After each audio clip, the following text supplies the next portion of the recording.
Greetings, friends and followers. This is Nurses Talking, and I am Del Barzi. As always, if you like what you see and hear, subscribe. Leave us a comment. Let us know what you think. Here on Nurses Talking, we speak to nurses anywhere in the world and at any stage in their nursing journey. And today, I am very, very pleased to welcome Katie Parris out of Alabama. Katie is currently the Associate Dean of the Undergraduate and Pre-licensure programs at University of Alabama, Birmingham. She has extensive experience in acute, community, and academic areas in nursing. She also has multiple publications focused on resources, support, mentoring, and transitioning to practice, aimed at practicing nurses and student nurses as well. So, welcome, welcome, welcome, Katie. Thank you so much. I'm really, really happy to be here. So thank you for doing this. I appreciate it. But my first question always is why? Because I want to know why people are nurses. So what brought you to nursing? It's kind of interesting because a lot of nurses, they remember being 6 or 7 and wanting to be a nurse and those kind of things. And I actually graduated high school and thought I was going to go into accounting. And when I got into my first semester of college, I realized quickly that although I was good at the numbers, they weren't very satisfying or Ah, fulfilling. So I as part of one of the courses I was taking, they required me to do some volunteer work, and I chose Children's Hospital to do it. And the nurses at the hospital where I was volunteering said, "Have you ever thought of being a nurse?" And I was like, "No, I really haven't."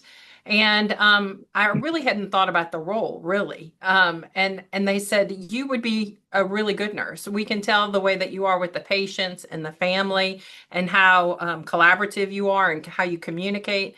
And so I was like, those are skills that like I enjoy using. And so from that moment on, I was steadfast in trying to pursue nursing. And it was kind of interesting because, when I hit nursing school, I had struggled in some of my other courses the first semester. And then once I got into nursing school, it was like as if it were natural to me. I got very high scores, all A's, couple of B's in nursing school, and it was so natural and such a perfect fit for my skills. And so that was 34, 35 years ago, and I haven't looked back since. And I'll tell you, they went by very quickly. I know what you mean. I know what you mean. I know what you mean. But here's the thing that strikes me as you speak. Um, Once you got introduced to nursing and it kind of grabbed you, but did anything challenge you? Um, I think for a lot of students that transitioning from a knowledge-based format of learning and Yeah. regurgitating on exams, like I think that was the big problem for a lot of students. But for me personally, like that was the piece that I enjoyed was the fact that if you knew how to safely take care of the patient, if you looked at the content from an application perspective, that you did well on those exams. And so I loved actually kind of helping my fellow students learn in that way. And so we would make flashcards, and I would be like, "So, what is the patient going to look like?" Like, I automatically kind of put it in that application piece, even though back then we really weren't teaching competency based ways. Yeah. And Hmm. so, like, it helped them as well. So I did see them really struggling with that, but that was actually a piece that I enjoyed. I think in clinical, the piece that I felt unsure about or wasn't really clear how to digest it was seeing patients that were struggling in pain, oncology patients who just had a lot of the side effects of the chemotherapy and things. And I struggled with that because I'm so empathetic. Like I felt hurt and sad and like I really wanted to help them through those complicated things. And so I think that piece of coping was a Yeah. struggle for me. And that is not always, in my experience of being in education a long time, always easy to teach. Yeah. I can see that would be hard to teach. And that's something that I don't know, maybe most of us have struggled with is that, you come into this and you absorb all of this stuff, Yeah. and not quite sure how to leave it where it is. Right. Yeah, Right. Absolutely. yeah. So, well, I was going to ask you why nursing education, but I think you actually talked Yeah, about I it. can actually lend a little bit more to that, and the fact that my mother was a educator, a education educator in the 70s and 80s, and she said, "Don't ever teach." My mother, she said, "Don't ever go into teaching," and so she saw that I before she passed away that I was transitioning into teaching, and she's like, I just don't want you to leave the bedside. You're such a good nurse. You're such a good leader, and all the different roles she had kind of seen me in. And so I was like, but it's perfect because I get to marry my love of taking care of patients and I get to teach other people how to take really good care of patients too. It's kind of like I can I can spread my thoughts and guidance to 100 people that are then going to take care of thousands of patients. And so Yes. I think that helped her perspective, and it's kind of what has kept me loving this profession for a long time. You told me your mother told you don't ever become a teacher, and I smiled because I can identify. I come from a family of teachers, and I always thought to myself, I am not going to be a teacher. But guess what happened? I ended up. Yeah, it happened, right? Yeah, Yeah. it's funny. So it is. But if there's anything, is there anything you think you'd like to see change about nursing life, anything like that? Well, I really think if you were to ask nurses what they find rewarding in nursing, why they do stay in it, the thing that gets them to work and gets them through the hard times, it's the impact that they have on patients.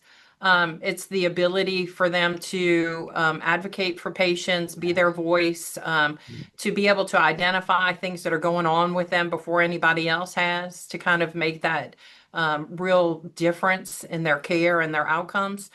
And I feel like because the system has gotten so complex in the hospitals, the documentation is so cumbersome that it has removed a lot of that firsthand relationship with patients in terms of you're in there a lot, talking to Hmm. them, Hmm. intervening, meeting their Hmm. family, learning, Hmm. concerns that they have about transitioning to home, and all of that natural dialogue that happens when you're not in the computer per se.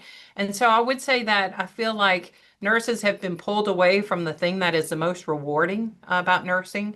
And I think that that sometimes impacts their love of the profession and their, Yeah, staying in the profession and patient care. yeah, yeah, absolutely. And as you talked about the computers and whatever, I guess we're in a technological age and it is necessary, I suppose. But if you look at, I had the opportunity, I guess, to be have some contact with the healthcare system. I'm pretty much retired now, so I'm not actively working bedside or in an institution or anything like that. But what I did notice very recently is that I observed a nurse who very personable and all of that, but never actually looked the patient in the eye, because so busy trying to check those boxes and whatever. And so that connection was never made. The Yeah. tasks were completed, Yes. but the connection was never made. And I guess I'm hopeful. I don't think necessarily I'll see it before I retire from my teaching position, but I really hope that AI and some of the actual products that are produced using AI will kind of change the dynamic of the charting, where they'll I actually be hope so. able to, talk their assessment as they're doing it, and Yeah. it documents it for them. It'll pull information from the monitors and the IV pumps and all of that. So that kind of documentation is already there, and that will alleviate some of that pulling away of time.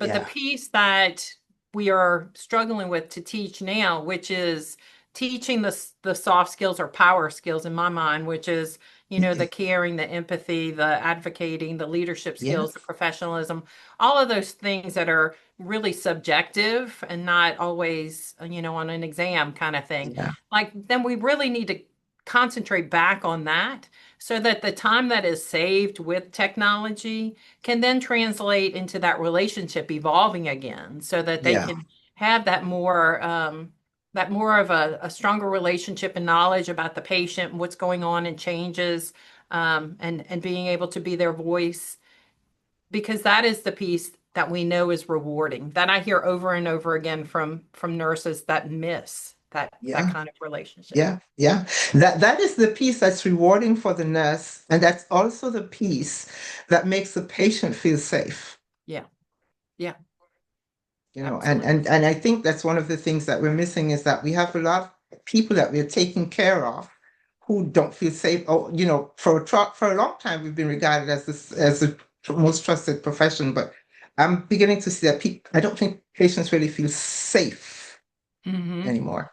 Well, they're hearing about med errors and they're hearing about events that happen and somebody went in the hospital and, got Yeah. worse. And so, Yeah. you know, we we have to do what we can do in terms of trying to establish those mechanisms where patients do feel safe and really leaning in on the safety checks that are there and following those kind of policies so that we can reestablish that.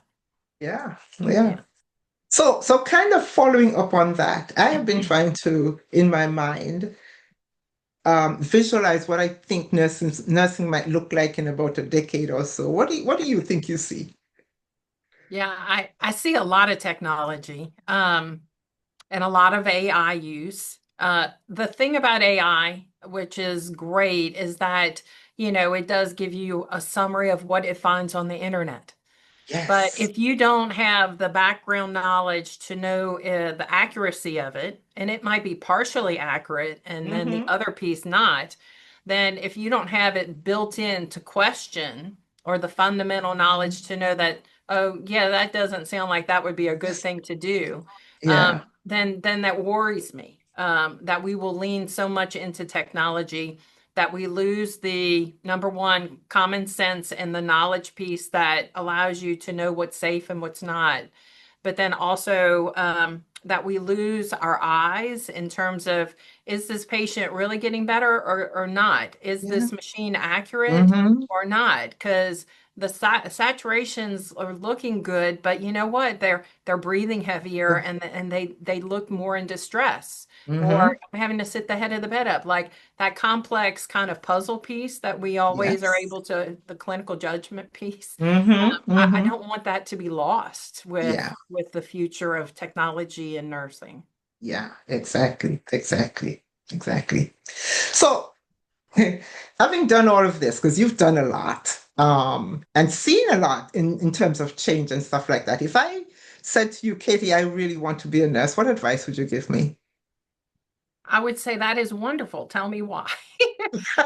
Tell me why you want to be a nurse. Only because we'll see, even in our new cohorts, sometimes students get into the first week of school and they're like, oh, I really wasn't going to be this invested in this process, or I really wanted to do it for someone else, maybe a parent or, Mm-hmm. a Mm-hmm. family member, or someone other than themselves, or maybe they're into it because they think it pays well or that it's stable.